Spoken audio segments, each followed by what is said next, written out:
17 machine ഗണ്ണിൽ നിന്നുള്ള ബുള്ളറ്റുകൾ ശരീരത്തിലെമ്പാടും തറഞ്ഞു കയറുക, ഒരു കൈ ഒടിഞ്ഞു തൂങ്ങുക.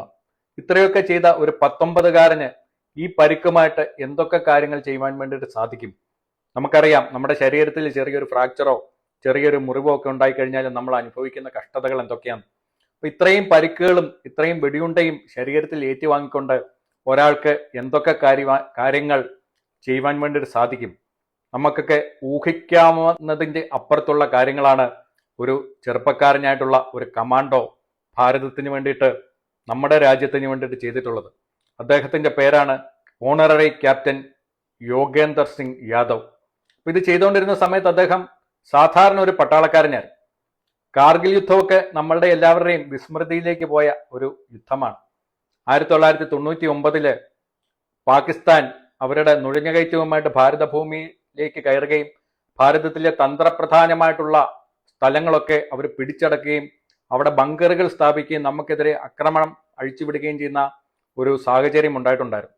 അന്ന് നമ്മൾ പാകിസ്ഥാനെ അവിടെ നിന്ന് തുരത്താൻ വേണ്ടിയിട്ട് വലിയൊരു സൈനിക മുന്നേറ്റം നടത്തിയിട്ടുണ്ടായിരുന്നു. പക്ഷേ ഹിമാലയത്തിലെ കൊടുമുടികളിലെ തന്ത്രപ്രധാനമായിട്ടുള്ള കൊടുമുടികളിലൊക്കെ പാകിസ്ഥാൻ സൈന്യം അവരുടെ യുദ്ധ ബങ്കറുകൾ സ്ഥാപിച്ചിട്ടുണ്ടായിരുന്നു. അപ്പൊ അത് തിരിച്ചു പിടിക്കുക എന്ന് പറയുന്നത് വളരെ ദുഷ്കരമായിട്ടുള്ള കാര്യങ്ങളായിരുന്നു. അപ്പൊ ഇതിലെ ടൈഗർ ഹിൽസ് എന്ന് പറയുന്ന ഒരു കൊടുമുടിയിലെ അതിന്റെ ഉയർന്ന ഭാഗത്ത് അവർ 3 ബങ്കറുകൾ സ്ഥാപിച്ചിട്ടുണ്ടായിരുന്നു. അതുകൊണ്ട് തന്നെ നമ്മുടെ ഭാരത സൈന്യത്തിന്റെ മുന്നേറ്റം വളരെ ഫലപ്രദമായി നിരീക്ഷിക്കാനും അതിനെയൊക്കെ തടയിടാനും വേണ്ടിയിട്ട് ഈ ബങ്കറുകൾ കൊണ്ട് പാകിസ്ഥാൻ സൈന്യത്തിന് സാധിക്കുന്നുണ്ടായിരുന്നു.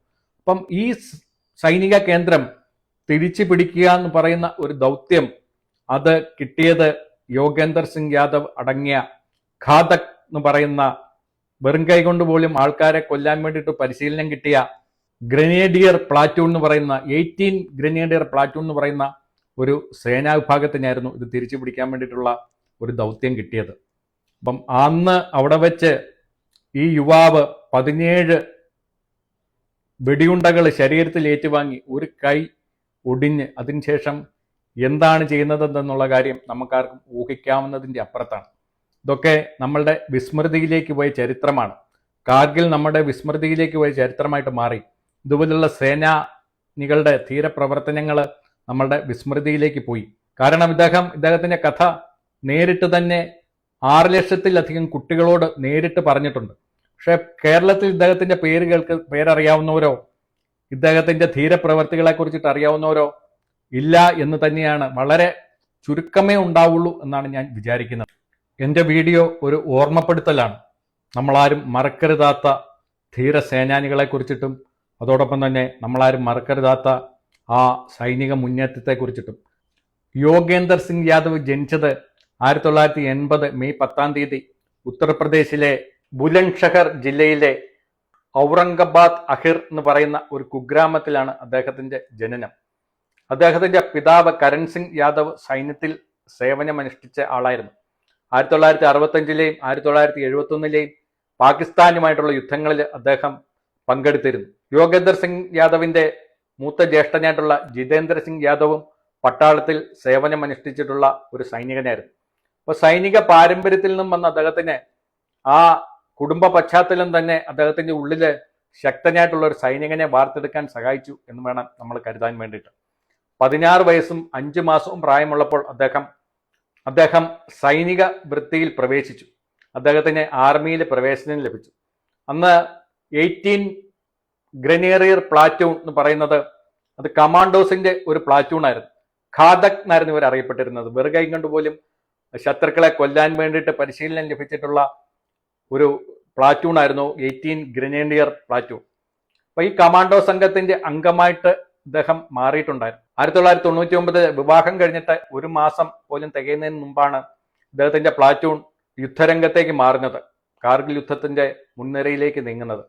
കല്യാണം കഴിഞ്ഞിട്ട് അധികം നാൾ ആകാത്തത് കൊണ്ട് അദ്ദേഹത്തിന്റെ കമാൻഡർ അദ്ദേഹത്തിന് തിരിച്ചു വിളിച്ചിട്ടുണ്ടായിരുന്നില്ല. പക്ഷെ തന്റെ പ്ലാറ്റൂൺ യുദ്ധരംഗത്തേക്ക് നീങ്ങുന്നു എന്നറിഞ്ഞ് അദ്ദേഹം ലീവ് ക്യാൻസൽ ചെയ്തിട്ട് തിരിച്ച് തന്റെ ആ പട്ടാള ക്യാമ്പിലേക്ക് എത്തുകയാണ് ചെയ്തത്.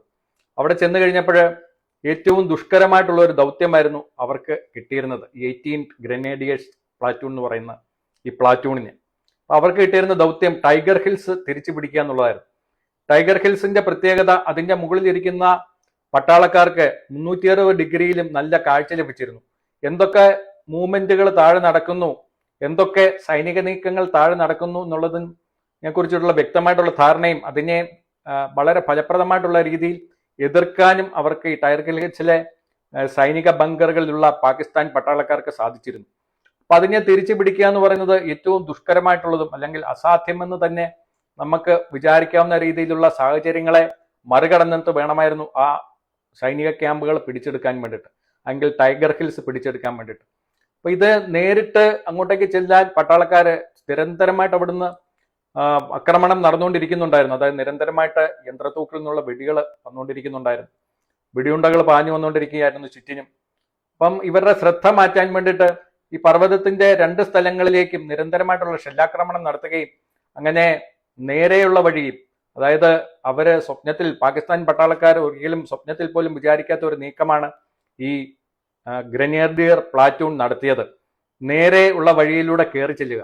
കാരണം മുകളിലേക്ക് കയറി കഴിഞ്ഞാൽ 16,500 അടി മുകളിലാണ് ഈ പർവ്വതം സ്ഥിതി ചെയ്യുന്നത്. അവിടെ 1000 അടി എന്ന് പറയുന്നത്, അതായത് 300 മീറ്റർ എന്ന് പറയുന്നത് ഏകദേശം 90 ഡിഗ്രിയിലുള്ള ചെരിവാണ്. അപ്പൊ അവിടെ കയറ് ഇല്ലാതെ കയറി ചെന്നിട്ട് കയറ് അവിടെ എവിടെയെങ്കിലും ഉറപ്പിച്ചിട്ട് ബാക്കിയുള്ളവരെ ആരെങ്കിലും ഒരാൾ മുകളിലേക്ക് കയറ്റണം. അപ്പൊ പാകിസ്ഥാൻ സൈന്യത്തിന്റെ കണ്ണു വെട്ടിച്ചിട്ടാണ് ഇവരാ ചെരുവിന്റെ അടുത്തേക്ക് പൊക്കൊണ്ടിരുന്നത്. പക്ഷെ അടുത്തെത്തിയ സമയത്ത് ഇവരെ കണ്ടുപിടിക്കുകയും പാകിസ്ഥാൻ പട്ടാളക്കാര് വെടിവെക്കുകയും ഇവരുടെ കൂട്ടത്തിലുള്ള കുറച്ച് സൈനികർ മരണമടയുകയും ചെയ്തു. അദ്ദേഹത്തിന്റെ മുമ്പിൽ വെച്ച് തന്നെ പലരും മരണമടഞ്ഞ കാര്യം അദ്ദേഹം തന്നെ നേരിട്ട് പറയുന്നുണ്ട്. അങ്ങനെ അവർ കാത്തിരിക്കുകയും ഇരുട്ടിന്റെ മറവിൽ വീണ്ടും രാത്രിയിൽ ഇവരെല്ലാവരും തിരിച്ചുപോയി എന്നാണ് അവർ വിചാരിച്ചിരുന്നത്. പക്ഷെ ഇവരൊക്കെ പല കല്ലിന്റെ മറവിലായിട്ട് ഇങ്ങനെ ഒളിച്ചിരിക്കുകയായിരുന്നു. അപ്പോൾ ഒളിച്ചിരുന്നിട്ട് അവര് ഉറങ്ങി എന്നുള്ള ഏകദേശം ഒരു ധാരണ വരുന്ന സമയത്ത് വളരെ ദുഷ്കരവും, അതായത് ജീവൻ ഏകദേശം പോകും എന്നുള്ള ഉറപ്പുള്ള ഒരു കാര്യമായിരുന്നു ഈ കയറുമായിട്ട് മുകളിലേക്ക് കയറുകയും കയർ അവിടെ ഉറപ്പിച്ച് ബാക്കിയുള്ളവർക്ക് മുകളിലേക്ക് എത്താൻ വേണ്ടിയിട്ടുള്ള ഒരു വഴി ഒരുക്കി കൊടുക്കുക എന്ന് പറയുന്നത്. അതൊരാളുടെ ജീവൻ കളയൽ തന്നെയായിരുന്നു. ജീവൻ പോകും എന്നൊക്കെ ഏകദേശം 99% ഉറപ്പുള്ള ഒരു ദൗത്യത്തിന് വേണ്ടിയിട്ടാണ് യോഗേന്ദർ സിംഗ് യാദവ് നേരിട്ട് മുന്നോട്ടിറങ്ങുകയാണ് ചെയ്തത്.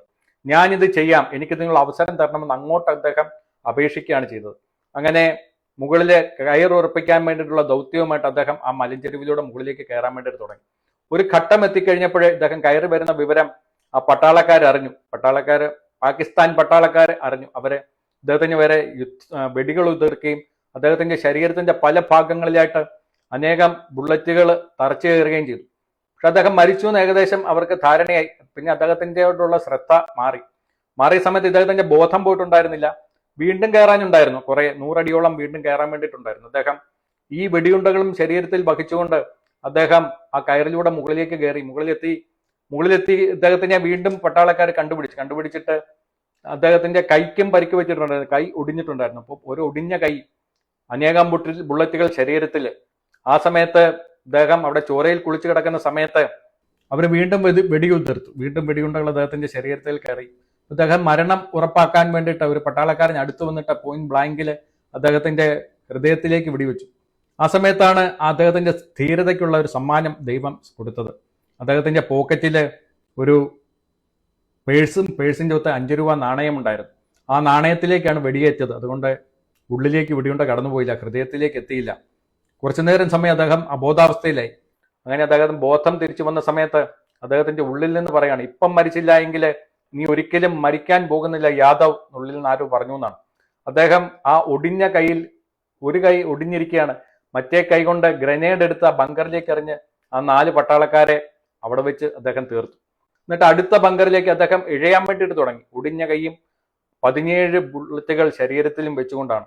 അപ്പോഴത്തേക്ക് അദ്ദേഹത്തിന്റെ ഇട്ടുകൊടുത്ത കയറിലൂടെ അദ്ദേഹത്തിന്റെ പ്ലാറ്റൂണിലുള്ള ബാക്കിയുള്ള പട്ടാളക്കാരും കയറി വന്ന സമയത്ത് അദ്ദേഹവും വേറൊരു കൂട്ടുകാരനും കൂടി അടുത്ത ബങ്കറിലേക്ക് ചെല്ലുകയും അവിടെയുള്ള പട്ടാളക്കാരെ വെറും കൈ കൊണ്ട് വധിക്കുകയാണ് ചെയ്തത്.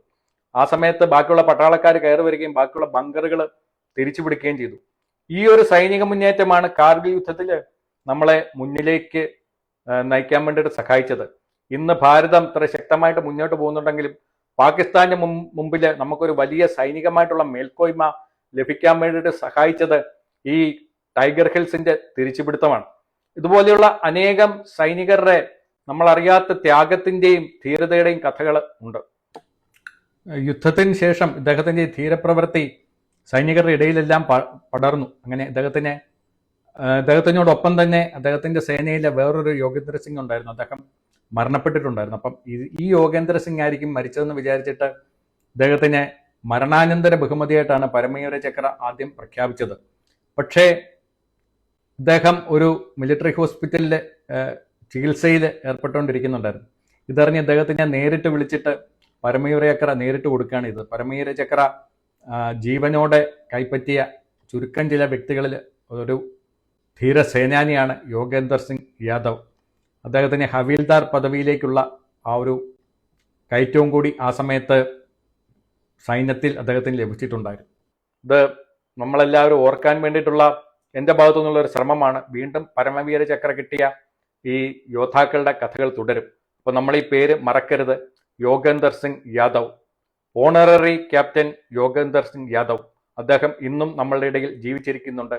ഡൽഹിയിൽ അദ്ദേഹത്തിൻ്റെ ഒരു പ്രതിമ യുദ്ധസ്മാരകത്തിൽ സ്ഥാപിച്ചിട്ടുണ്ട്, ജീവിച്ചിരിക്കുന്ന ഒരാളുടെ പ്രതിമ. അദ്ദേഹം 6,50,000 കുട്ടികളോട് അദ്ദേഹത്തിൻ്റെ ഈ ധീരകൃത്യം നേരിട്ട് പറഞ്ഞിട്ടുണ്ട്. എനിക്ക് കേരളത്തിലായിരിക്കും ഒരുപക്ഷെ അദ്ദേഹത്തെക്കുറിച്ചിട്ട് അറിയാത്ത ആൾക്കാർ ഏറ്റവും കൂടുതൽ ഉള്ളത് എന്നാണ് ഞാൻ വിചാരിക്കുന്നത്. അപ്പം വീണ്ടും ഞാൻ പറയുകയാണ്, മറക്കരുത് ഈ പേര്. പരമവീര ചക്ര കിട്ടിയ യോഗേന്ദർ സിംഗ് യാദവ് എന്ന് പറയുന്ന ധീര സൈനികൻ.